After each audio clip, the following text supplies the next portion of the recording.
Hey folks, it's Gregory here with Old Europe Antique Home Furnishings. It's August 20th, 2023, and it's time for another episode of Antique Acquisitions. Today I want to talk to you about 17th century pre-industrial furniture, particularly the Louis XIII style from the 17th century in France. Although we may look at a few 17th century pieces that were made in England as well for comparison's sake. But behind me, you see a Louis XIII period cabinet. So let's start there.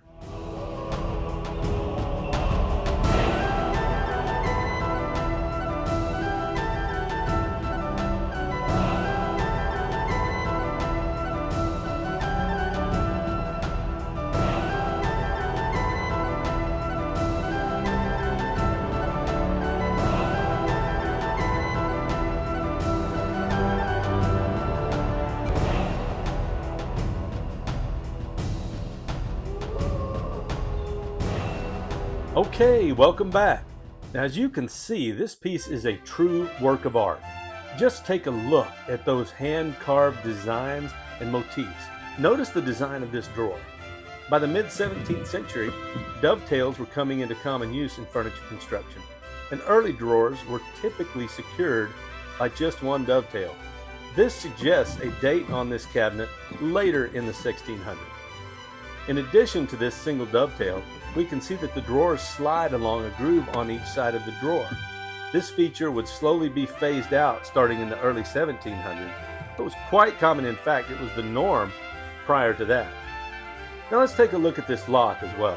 What a wonderful example of pre-industrial hand-forged metalwork. As you can see, this piece really does seem to retain significant influences from the Renaissance styles which preceded Louis XIII. This piece was made almost 400 years ago in France during the reign of King Louis XIII. He was born on September 27, 1601, and his reign spanned from 1610 to 1643, and this is the period we call the Louis XIII period. He was the son of King Henry IV and Queen Marie de' Medici. Marie was from a powerful family in Florence, Italy. She held power in France as regent for her son after the assassination of her husband, King Henry IV, in 1610, and she held the regency for a period of approximately 7 years from 1610 to 1617. So while he technically became king in 1610, he didn't really assume power until 1617. All right, now behind me is another Louis XIII style piece. This one I think may be an 18th century piece, but we'll take a look at that. As you can see, this piece is really starting to exhibit some of the bold, angular designs of the Louis XIII style. We have some well-carved foliates as well. Let's open one of the drawers. Notice the thickness of those drawers. The Louis XIII style, or Louis XIII as you would say in French, was a fashion in French art and architecture, especially affecting the visual and decorative arts. Its distinctness as a period in the history of French art has much to do with the regency under which Louis XIII began his reign. His mother and regent, Marie de' Medici, imported mannerism from her homeland of Italy, and the influence of Italian art was to be strongly felt for several decades. Louis XIII style painting was influenced from the north through Flemish and Dutch Baroque, and from the south through Italian mannerism and early Baroque. Characterized by strength and solidity, Louis XIII furniture stands as a testament to its time. In contrast to the delicate curvatures of the Renaissance, this furniture embraced straight lines and geometric shapes. Bold rectangles and squares became the foundation of its design language. You cannot find a better example of hand-chamfered wood than this. Just beautiful. The back of this piece really does show its age. The final piece that's Louis XIII style is right there. Carving was a hallmark of fine craftsmanship. It still graced Louis XIII furniture, albeit with a new approach. Another lock. Look at the beautiful dovetail, significantly more refined than what we saw in the first piece, and there is no peg in it as we saw in the first one either. Angular and less intricate carvings adorned these new Louis XIII style pieces. They featured motifs like guilloche patterns, acanthus leaves, and scrolling forms. These designs were both visually appealing and pragmatic. It reflected the shift towards functionality and durability. Wood selection was crucial to the Louis XIII style. Sturdy oak, walnut, and chestnut were the preferred materials chosen for their durability and resilience.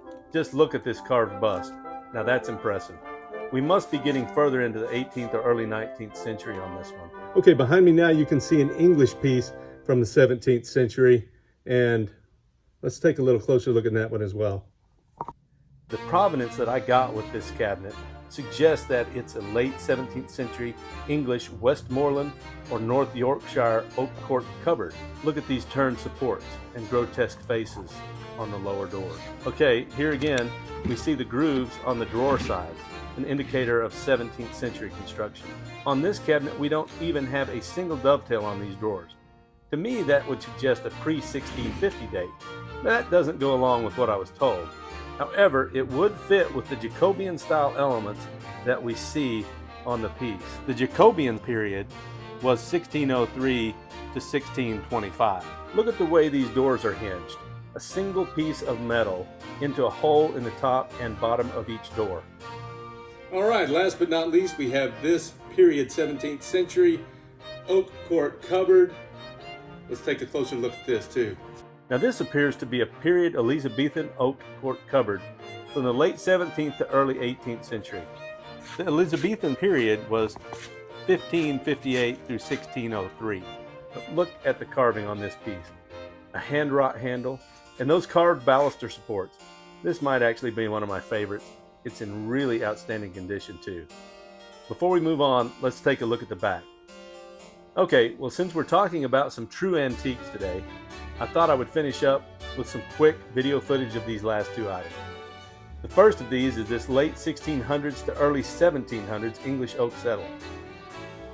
Wouldn't it be amazing to know all of the people that have sat on this bench and where it spent most of its life?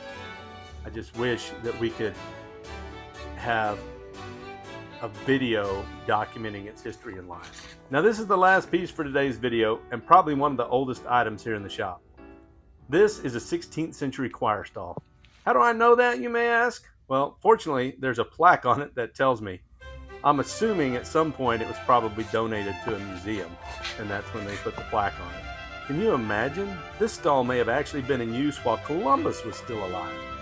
I mean, that's just shortly after the New World was discovered by Europeans. One last look at the back here before we go. Hand chamfering. I mean, the age on this piece really is undeniable. All right, my antique loving friends, that's going to do it for this episode. I hope you've enjoyed it. Please do hit that like button and subscribe to the channel because there will be a lot more antique related content coming soon. Thanks for watching, and we'll see you next time.